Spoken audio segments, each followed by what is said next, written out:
ici, la voix de l'Amérique. Mesdames, Messieurs, bonsoir. Bienvenue dans Le Monde aujourd'hui. Voici les titres de votre journal.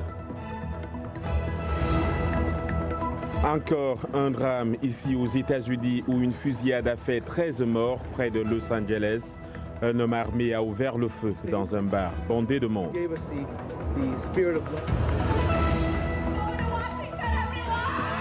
Et ces nouveaux visages de la scène politique américaine dont tout le monde parle. Coup de projecteur ce soir sur Ilhan Omar, première musulmane africaine assiégée au Congrès.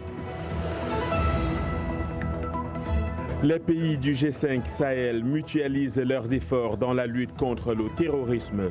Nous irons à N'Djamena pour voir un exemple.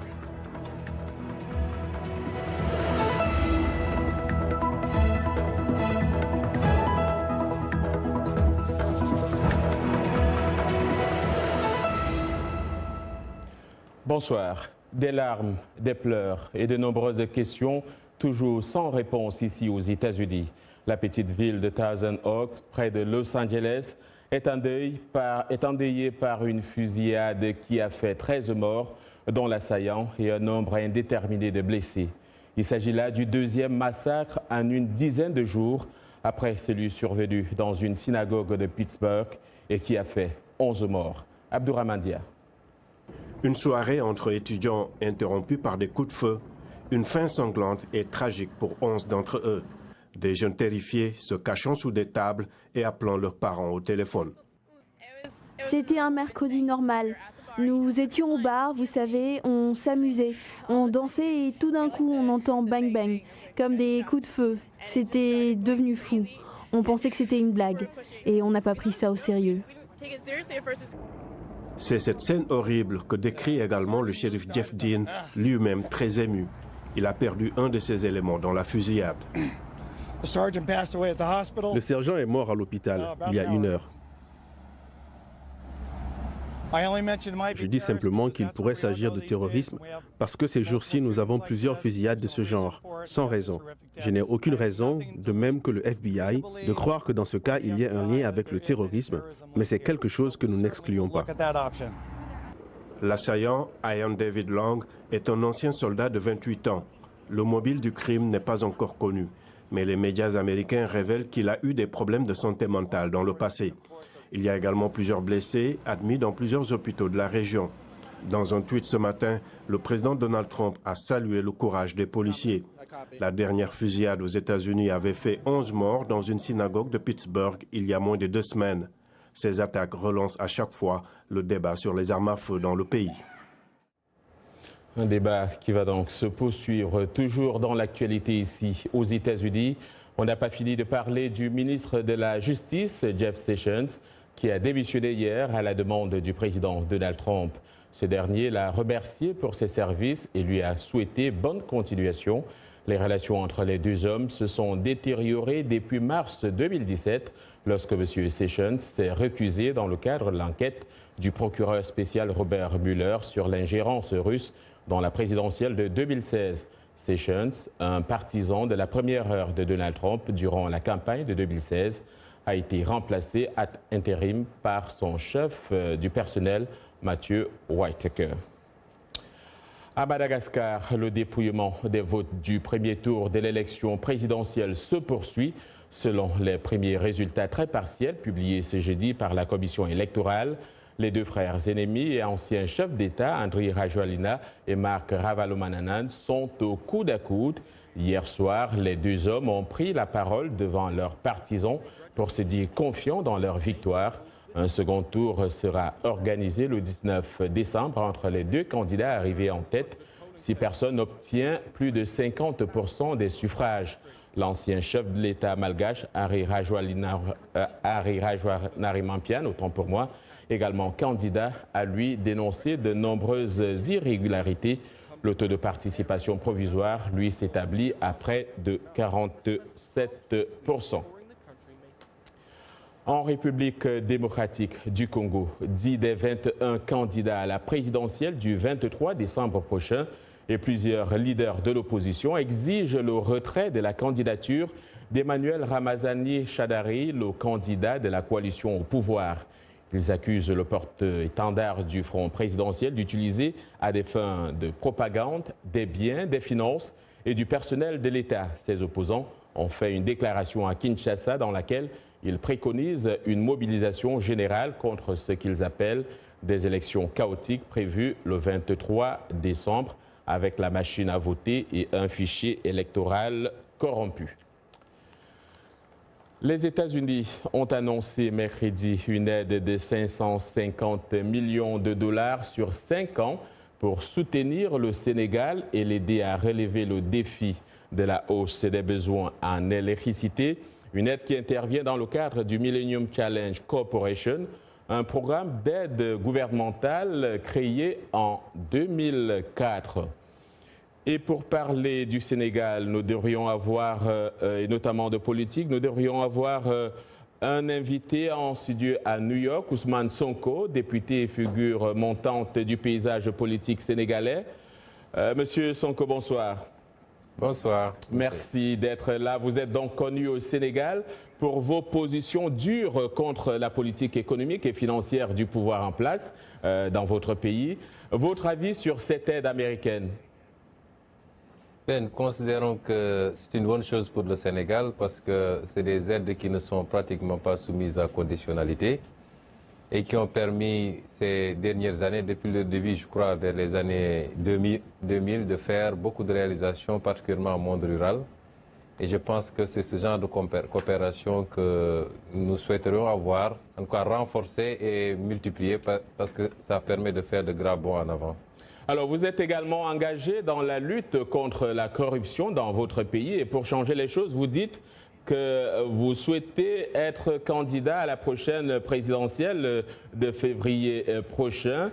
Comment comptez-vous atteindre vos objectifs?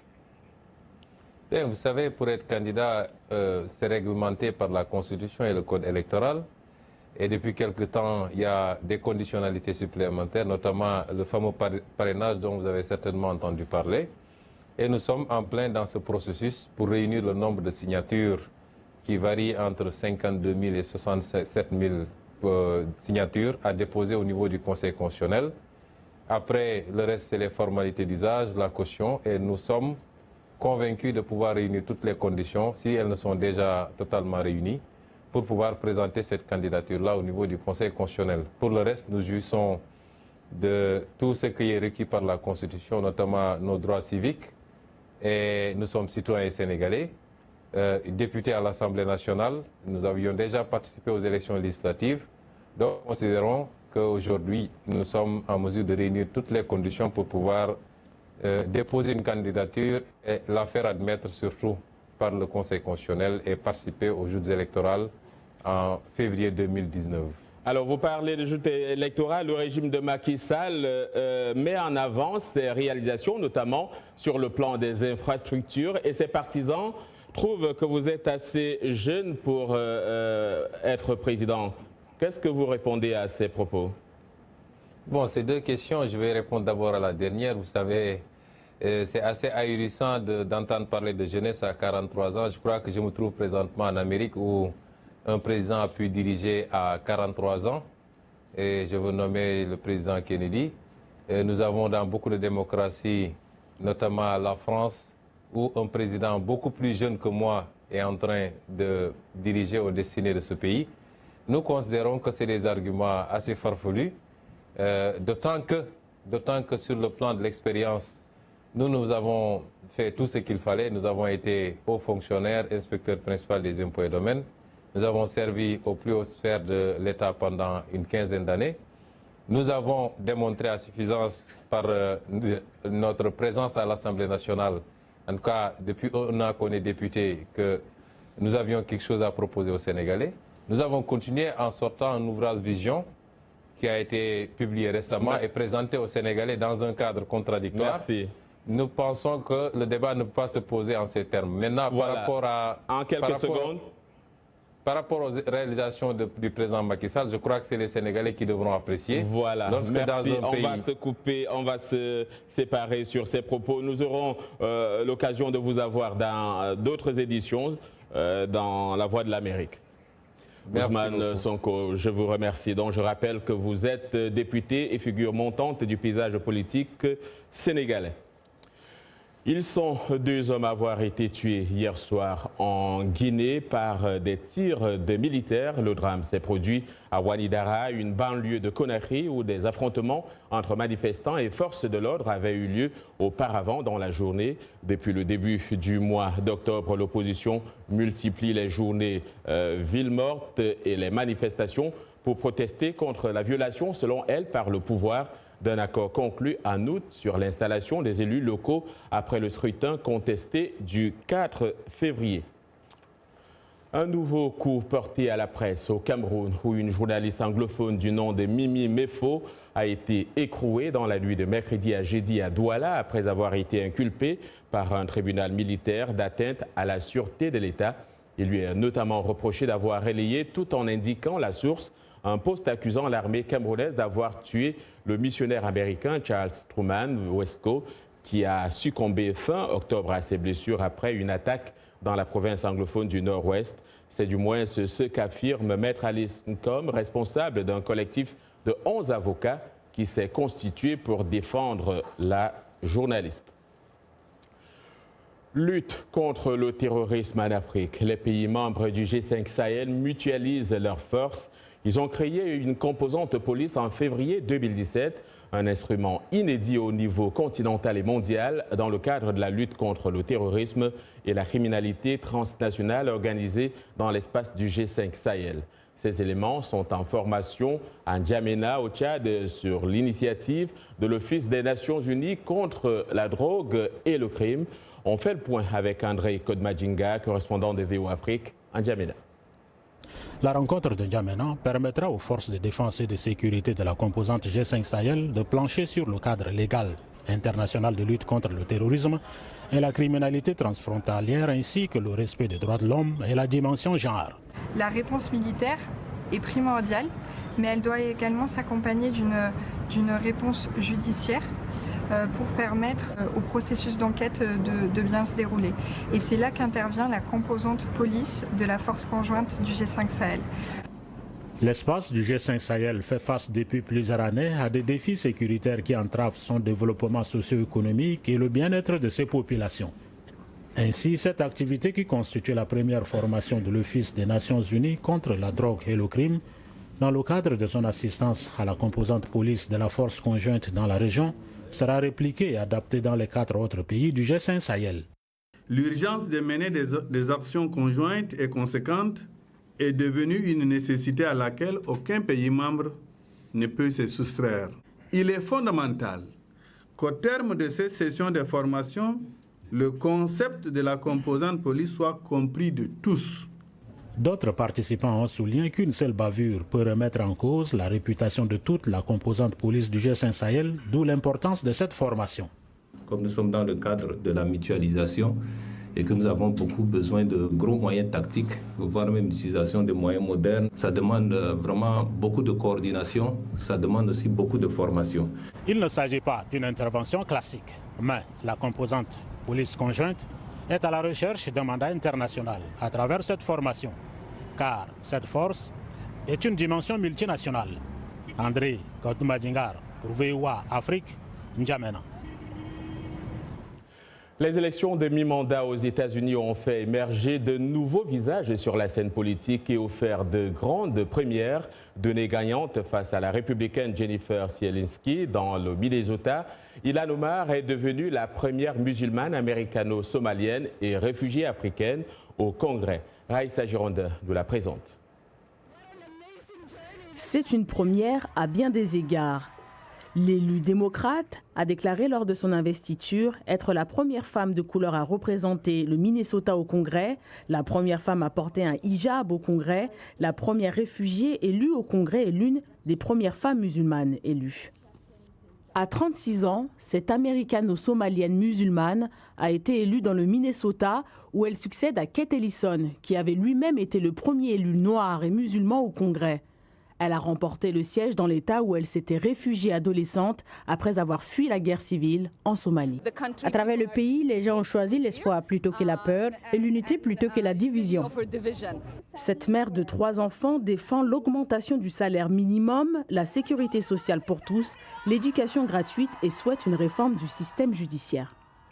Voici ses déclarations et je cite « Nous nous battrons pour abolir la police de l'immigration et des douanes, maintenir les familles unies, protéger les droits des réfugiés, protéger le droit à l'avortement et lutter contre le changement climatique. » Une fois élue, elle a félicité sa camarade démocrate et musulmane sur Twitter.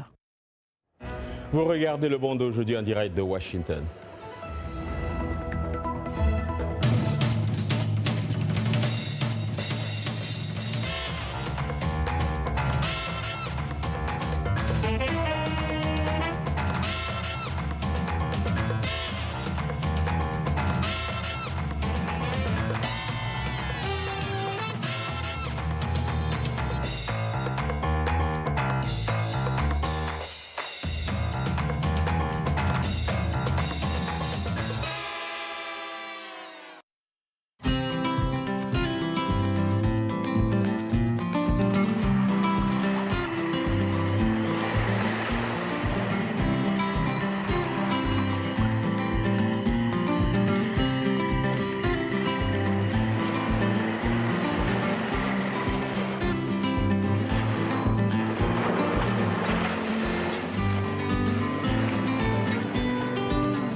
Le Monde aujourd'hui en direct de Washington sur VOA Afrique. Voici les titres de cette seconde partie. Comment résoudre l'équation de la fabrication des médicaments en Côte d'Ivoire? Eh bien, la solution pourrait peut-être venir des États-Unis. Nous le verrons dans un instant.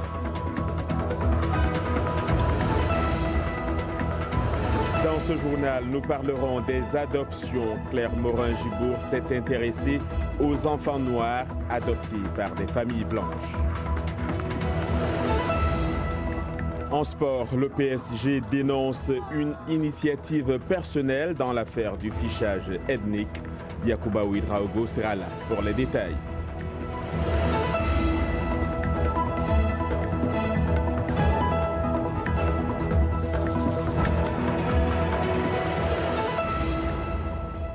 Comme tous les jeudis dans Le Monde aujourd'hui, nous parlons santé. Mohamedou Oumfa, notre collègue, est là. Bonsoir Mohamedou. Bonsoir, John. Vous co-présentez l'émission Votre Santé, Votre Avenir. Alors aujourd'hui, nous parlons de la Côte d'Ivoire et surtout de ce projet de recherche et de fabrication des médicaments. Le ministre ivoirien de l'enseignement supérieur et de la recherche scientifique était aux États-Unis. Oui, il était ici aux États-Unis, précisément dans l'État de Virginie, et il a signé un partenariat de recherche avec la Commonwealth Virginia University. C'est une convention qui devrait permettre donc d'élaborer des projets de recherche entre le gouvernement ivoirien et cette université. En fait, il faut dire, John, que c'est un projet qui est dans les tiroirs du gouvernement ivoirien depuis pratiquement plusieurs mois, depuis le 21 mars 2018. C'est un projet qui implique plusieurs partenaires, parmi lesquels la Fondation Bill et Melinda Gates. Il y a également des autres partenaires qui sont attendus, notamment des fonds de prévoyance et autres industrie, laboratoire pharmaceutique. Donc c'est un projet qui sera évidemment intéressant pour le gouvernement ivoirien et également pour les populations ivoiriennes. Alors un projet d'environ 75 millions de dollars. Que doit-on attendre de ce projet? Qu'est-ce qu'il peut apporter à la Côte d'Ivoire? Oui, John, on peut attendre beaucoup de ce projet. C'est un projet qui pourrait faire de la Côte d'Ivoire un hub régional en matière de recherche et de fabrication des médicaments. Également, c'est l'occasion de développer un pool de chercheurs, des chercheurs occidentaux et des chercheurs ivoiriens qui pourraient collaborer et effectivement mener des recherches qui seront intéressantes dans le domaine de la recherche des médicaments. Mais pour ce qui est des populations, on peut également attendre à ce que les médicaments soient de meilleure qualité et moins cher parce que généralement les médicaments sont très chers, il faut aller dans les pharmacies, les gens sont obligés d'aller dans les rues pour acheter les médicaments. Donc si les médicaments sont fabriqués sur place, on peut s'attendre à ce qu'on ait des médicaments accessibles, de très bonne qualité et à un très bon coût. Et à cet effet, nous avons d'ailleurs tendu le micro au ministre qui était ici en Virginie, comme je le disais. Il nous a expliqué de long en large ce que les populations peuvent attendre de ce projet. Nous écoutons le ministre Albert Mabry-Touakes. Alors c'est un projet qui, vous savez que les médicaments, une fois mis sur le marché, tombent dans le domaine public au bout d'un certain nombre d'années. Ce que nous allons faire donc avec VCU, c'est de reprendre le process donc de fabrication de tous ces médicaments, d'accélérer donc la fabrication, de sauter des étapes et donc de rendre le coût de production moins cher, de sorte que les populations puissent en bénéficier également à des prix accessibles à tous. Ce que nous souhaitons, c'est que ce ne soit pas que la Côte d'Ivoire qui en bénéficie, mais que ce soit l'ensemble de la sous-région qui puisse bénéficier de tous ces médicaments qui pourront sortir dans le cadre du projet. C'était donc le ministre de l'Enseignement supérieur de la Recherche scientifique. Et pour terminer, Mouabadou, ce projet pourrait quand même permettre d'éliminer les faux médicaments en Afrique. Oui, John, il faut l'espérer parce que les faux médicaments représentent un véritable problème de santé publique. D'ailleurs, selon les autorités ivoiriennes, les 2 dernières années, il y a eu près de 400 tonnes de médicaments qui ont été saisis dans le pays. Et selon Abderrahmane Chakibi, directeur général des laboratoires Sanofi en Afrique francophone, en Côte d'Ivoire, 30 à 40% des médicaments sont achetés dans la rue. Ils sont réputés peu chers. Ils sont au mieux inefficaces, au pire toxiques, voire mortels pour ceux qui les consomment. Toxiques, oui, John, car en quoi l'Institut international de recherche anti-contrefaçon de médicaments, les médicaments contrefaits sont à l'origine de près de 100 000 décès en Afrique. C'est donc, il faut l'espérer, un projet qui va permettre d'éliminer les faux médicaments. Nous l'espérons. Merci, Mouabadou, et à jeudi prochain. À jeudi. À présent, intéressons-nous aux adoptions transraciales, plus précisément aux adoptions d'enfants noirs par des familles blanches ici aux États-Unis. Quelles sont les difficultés de ces parents blancs qui élèvent des enfants noirs? Quels sont les sentiments de ces jeunes adoptés qui peuvent être plongés dans une société sans diversité? Chaque année, près de 130 000 enfants sont adoptés sur le continent américain. Claire Morin-Gibour s'est rendue à Albuquerque, au Nouveau-Mexique, dans cet État où la population noire représente 3% de la population. À Albuquerque, dans l'État du Nouveau-Mexique, aux États-Unis, Megan Walsh est la directrice de l'agence d'adoption La Familia. Depuis 20 ans, elle aide et conseille des familles qui accueillent un ou plusieurs enfants de tous âges, de toutes origines. Je pense que beaucoup de familles éprouvent des difficultés lorsqu'elles adoptent des enfants d'une autre couleur, peut-être parce qu'elles n'arrivent pas à sortir de leur zone de confort. Il est très important que les familles adoptives réalisent que, pour un enfant, être en minorité dans sa propre famille, cela peut être très difficile. La Familia place en moyenne 80 enfants par an, de 0 à 17 ans.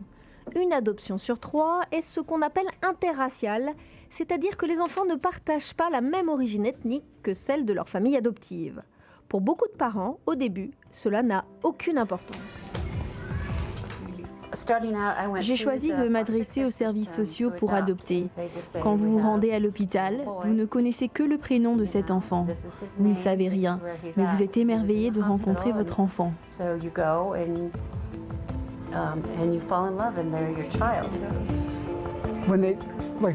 Quand parfois on nous demande si les enfants sont les nôtres, c'est sûr qu'ils sont les nôtres. Et depuis le premier jour, peu importe d'où ils sont venus, ils sont avec nous désormais. Ces adoptions interraciales posent un certain nombre de difficultés supplémentaires.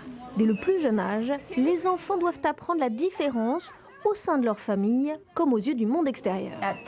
À 10 ans, il commence à remarquer que les gens nous regardent, que nous ne ressemblons pas à toutes les autres familles, qu'il n'y a pas beaucoup d'enfants noirs dans notre quartier. Les sentiments de solitude ou de manque d'intégration peuvent être exacerbés chez les enfants adoptés, surtout en cas de manque de mixité sociale. La première chose que les familles doivent faire quand elles élèvent un enfant noir ou d'une autre ethnie, c'est de trouver des professionnels, médecins, professeurs qui partagent l'origine ethnique de leur enfant. Les soins de la peau ou des cheveux, voilà une autre difficulté pour les familles blanches qui adoptent des enfants noirs, particulièrement les petites filles. La plupart des familles viennent me voir pour me poser des questions sur les soins des cheveux, mais cela représente beaucoup plus. C'est relié à l'estime de soi, bien sûr, comment un enfant se sent dans un endroit comme le Nouveau-Mexique, où la population d'origine africaine est si peu nombreuse. Parfois, je rentre dans une salle et la première pensée qui me vient est « Y a-t-il une autre personne noire dans cette salle à qui je pourrais parler, qui me ressemble ?» Apprendre à valoriser toutes les personnes, quelle que soit leur origine ethnique, et ne pas avoir peur de ce que nous ne connaissons pas. Je pense que c'est ce qui est vraiment important. Les parents qui ne veulent pas réaliser l'importance de la couleur de leur enfant ne leur rendent pas service, car ils ne leur apprennent pas à quel point ils sont merveilleux, tels qu'ils sont et essentiels à la société. Je te ressemble un peu. Tu viens de me ressembler. Et nous accueillons Claire Morin-Gibour, auteure de ce documentaire qu'on continuera de diffuser sur VOA Afrique. Claire, bonsoir, bienvenue et excellent travail. D'où vous est venue l'idée de ce documentaire sur les adoptions transraciales? C'est toujours un peu compliqué de répondre à ces questions, mais grosso modo, j'avais envie de faire un sujet qui puisse intéresser en Afrique et que je puisse faire ici aux États-Unis. Également, je trouvais intéressant de m'intéresser au racisme, aux disparités par le biais de parents blancs. Et enfin, je suis moi-même maman de 2 petites filles adoptées, de 2 petites filles de couleur. Et donc, j'avais envie de m'intéresser un peu plus à la question. Une expérience un peu personnelle. Alors, déjà, qu'est-ce qui vous a marqué durant le tournage de ce documentaire? Qu'est-ce qui vous a frappé? Alors, moi, ce qui me reste, c'est l'impuissance des parents. C'est-à-dire que quand vous êtes confronté à une situation ou de racisme ou de discrimination, eh bien, malgré vos privilèges de parents blancs, la chape du racisme est trop importante la plupart du temps et c'est très difficile de pouvoir faire quelque chose, même lorsqu'on est blanc. Et est-ce que vous avez des conseils comme ça que vous pouvez donner à ceux qui nous regardent et qui sont peut-être intéressés par l'adoption? Adopter, je trouve que l'adoption, c'est s'enrichir, c'est s'ouvrir à soit d'autres cultures, soit d'autres races. Et du coup, votre famille est du coup beaucoup plus riche. Alors, une richesse, j'aimerais savoir un peu votre cas personnel. On a souvent vu ici au bureau vos filles. Racontez-nous une journée avec vos enfants. Alors, qu'on ait des enfants de couleur ou des enfants biologiques, la journée, c'est exactement la même. Les enfants vont à l'école.